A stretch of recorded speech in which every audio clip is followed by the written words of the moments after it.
welcome to the Good Life Meditation for today. Today is October 28th, 2022. Eyes on the road. All right, we are moving. So this is my daily video to talk about my life objectives and principles, to recount them one by one, think about them to a greater or lesser degree. It's okay for me just to go quickly, or I can linger if I like. I may go quickly because I'm really enjoying my drive and my music. So I want to get back to Little Simple Minds that I was listening to, bringing back some of the old times. I typically, for my music, I like the new stuff. I don't like to linger on the past. I got no room for the past in my life. Basically, there's too little time and too much new stuff and interesting things and just a short bit of stretch of road ahead. But every now and then I like to go back and listen to something from the past, but just once in a while. Anyway, that's why the playlist that I listen to most often on my device is something I call the new me, which I'm always fishing for new music and adding it in and then listening to it and then finding variations and stuff like that. I just love it. I love having my mind bent and twisted and brought into new directions by whatever the young people are doing, because they're the ones on the cutting edge. I'm not trying to be on the cutting edge with them. I'm just trying to keep up and enjoy the show. Anyway, I'm moving today. This is moving day. I got up 3:30 in the morning to take a load down in the car, and the moving van will be at our current house, soon to be our old house, in about an hour and 15 minutes. So I got up at 3:30, made a trip down, unloaded, and I stopped by, gassed up the car, and now I'm headed back out to the desert. Beautiful desert sunrise there on the horizon. I'll turn the camera on, you can take a look. I mean, it's not really beautiful, but it's just, any dawn is nice, right? It's nice to see new stuff. Anyway, yesterday was a good day at work. I wish I'd taken the day off. I had so much to do to get ready for this move, but I worked really hard. I got so much done. I always feel good when I have a productive day at work. Always feel good. That's the surest way to peace of mind for me, is to work well, to make good use of my day. Yeah, I'm gonna just take a drip here. A drip, a drink.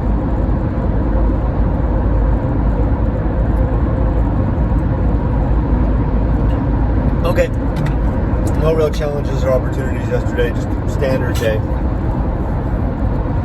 Although I'd had a lot of thoughts this morning as I was driving down about the move, about how newness upsets our routines, breaks our paradigm, to overuse a word. It's interesting how I noticed that, and also was observing how I like new music, right? Because new music does the same thing. I listen to new music and I like, that's a beat. Those are instruments that I've never heard before. And at first you're like, hey, does that work? Where's my 1980s drums, bass, organ, keyboard, and a lead guitar and a lead singer with a backup singer. Where's that? Now it's just all this synthetic music and lyrics that I don't understand. But yet, humans being humans, the artists of today are instilling into that music the same depth and meaning and intent and artistry that people from my generation, musicians from my generation did. I just have to get used to their neighborhood. Likewise, moving to a new neighborhood does the same thing. Like just now, when I pulled in to get gas for the first time at the Costco gasoline in Huntington Beach, I didn't know how. I'd never been there before, and I went into the wrong parking lot, and I had to meander around like a rat lost in a maze until I finally found myself to it. And I was like, gosh darn it, I made another wrong turn. And then I was realizing, Kurt, this is the price, nay, dare I say, the benefit of breaking paradigm. I get a chance to meander around in a completely new maze, find new stuff. And that is a wonderful thing. So I guess that's the challenge and the opportunity. have a look at the sun coming up now. This is a pass, a nice pass up here from the desert to the coastal area. Okay, now let's go ahead and say the good life. Oh, you want to come on over? Come on in. This guy wants in. There you go. 1. First objective is to be always ready to die, to have my life affairs, my relationships, and my life's work in order. And they are. 2 is to make good and effective use of my time, not to waste my days. 3, to develop and maintain good and sound life principles. 4, to cultivate good emotional reactions. 5, to perform good actions. 6, to recognize true limits and true opportunities. 7, to do just one thing at a time, and to do that thing slowly and deliberately and carefully. Come on in. Letting those that are racing the invisible car, the oblivious cars, racing the indifferent cars, carry on with their race. All right, now my 32 principles. Number 1 is the principle of war. Oh, let me show you something up here. Remember the rocks that I dropped off? I dropped them off from the desert, from going alone, all the rocks that I carried back. I sent a lot of rocks to people that took the book, but then I dumped the remainder here. This is Green River, excuse me. It's on the 91 freeway, eastbound. There's the Green River off-ramp right there, and just about the top of that hill, right there, where that little barrier is. That's where the rocks are, right up there. You get off on the Green River, make a right, make another immediate right, drive up to the top of the hill. If the gate is locked, stop and climb over the gate. Go up to the top where the parking area is, climb a little hill by the freeway, and you'll find the cairn of rocks up there that I left behind. Part of my legacy and residue of the good life. And here, this is Corona, coming to Corona. There's the Prado Dam right there with the old 1976 on it. Okay. 2, reason and the sub-principles of honesty, objectivity, and doubt. 3, the Homunculus, a reminder that I don't have a soul, but I do have a consciousness. 4, the Anchorhold, the suggestion that my consciousness is trapped within me, can never really be with anybody else. We're all very ultimately alone during our life, and all alone, and then when we're dead, we're beyond alone, right? Because we're nothing. Nothing can't be alone. Nothing is nothing. I mean, our atoms and molecules will still be around in some way, and our energy will dissipate out, but us, we're gone. The reason they call this the most dangerous freeway in the USA, this is a mess right here. 4, the home of good and evil.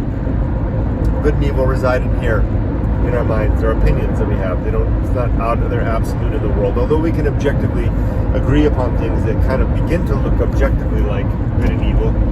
In fact, it's only resolved to good or evil by our opinions. 5, the purpose. My 3 purpose in life are to 1, be a good husband and father. 2, to be a virtuous man, working to improve the well-being of thinking creatures. 3,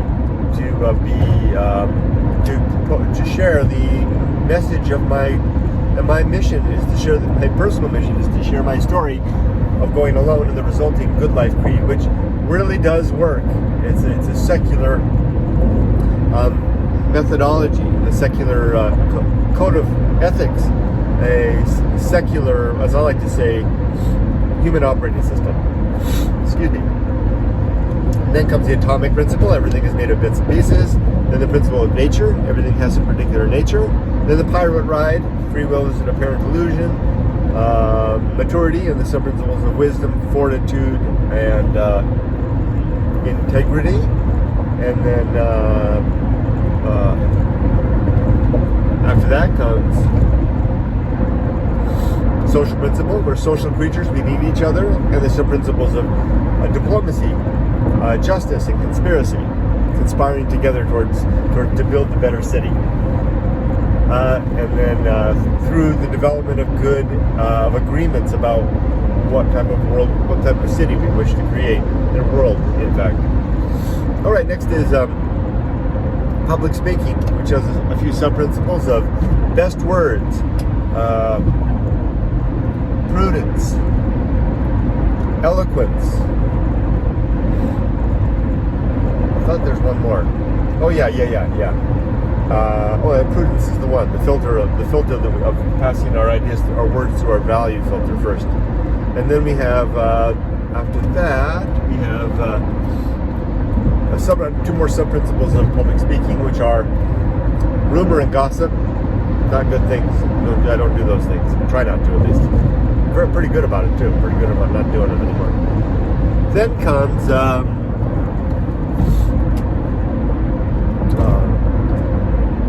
distraction and agency in the great indifference. Distraction is what we do so we don't have to see that we're alone in the universe, that God doesn't exist. Because that's a scary prospect for a lot of us. And then after that comes the temperance. Five principles that go together. Temperance, life will not go well. The horror show,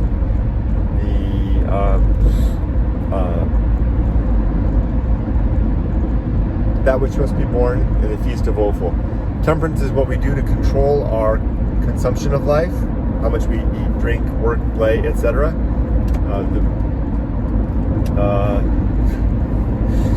Life will not go well is a reminder that life will have troubles. I could get a flat tire right now. I could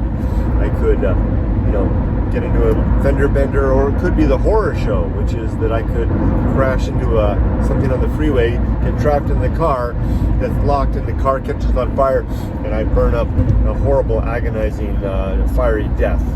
That would indeed be the horror show. So these two principles, life will not go well, and the horror show, are simple reminders that to expect life to have difficulties, and at times to be horrifyingly so.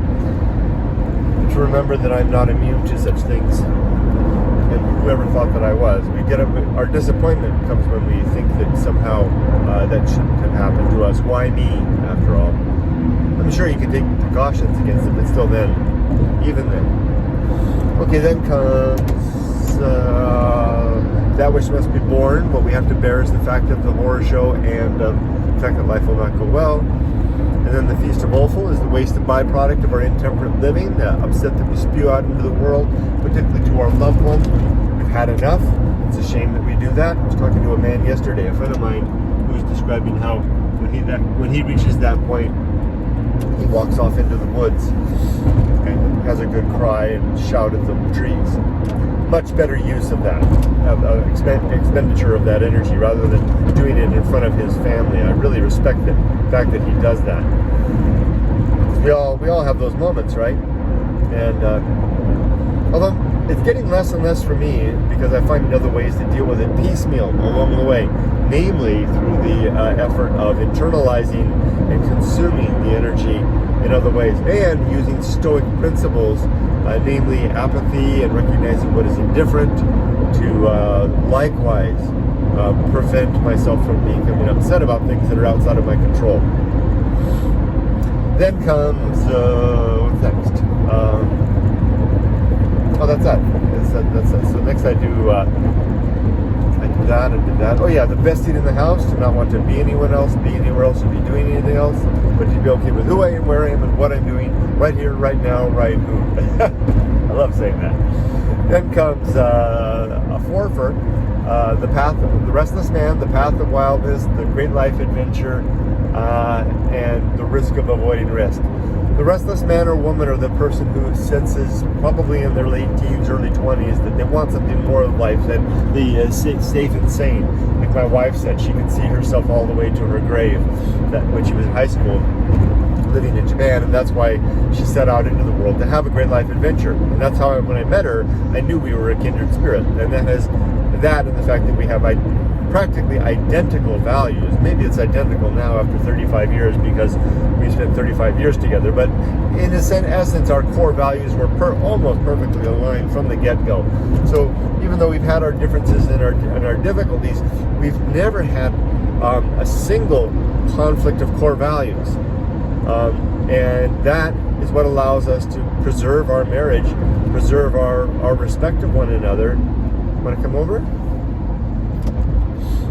And preserve our basically, work well together, despite our great, awesome, amazing differences. Yumiko and I are certainly not alike in very many ways, but we do share a core common composition. And now we're also a restless man and woman. Still to this day, witness the fact that we're moving right now, that we've done this. I can't tell you how many times Yumiko and I have pulled up stakes and moved to someplace else. It's part and parcel of who we are. And we love it. It's like hitting the reset button on a video game and starting over. It's like, okay, here we go. Let's do it again, right? It's hard, but it's also very fun and interesting. Then there's that, and then if you are a restless man, then you better do something about it, because it'll haunt you otherwise. Best to do it from age 25 to 30. That's a good time for it. After university, it's highly recommend getting a bachelor's degree. It'll open doors all your life, and the experience itself will be transformational in expanding one's worldview. And then from there we have the path of wildness, which is the off-ramp from our current safe and sane into a new life. Then the great life adventure is the resulting experience of that new life. And then the risk of avoiding risk is what we have done by having the great life adventure, by getting on the path of wildness and having a great life adventure. We have dealt with that deep risk of not tending to the longing desire for something new and interesting, for some adventure in our life. We did it, and we get to enjoy the fruits of that and the return on that investment for the rest of our life, namely peace of mind. And then there's the surface level risks are 5. They are getting a good education, getting a good job, finding a good career that we can enjoy and that will help us to sustain ourselves through life, finding someone to spend our life with, building a home and family together, and then preparing for old age, saving for retirement, 401k, pension, whatever the case may be, so that we can have a break when it's all done and not have to work forever. Those 5 at the top are tough things, but they're easier to do than the deep one, because no one's going to go against your, I plan to get a bachelor's degree or a master's degree, or to get a good job, or to get married and have a family and buy a house and save for retirement.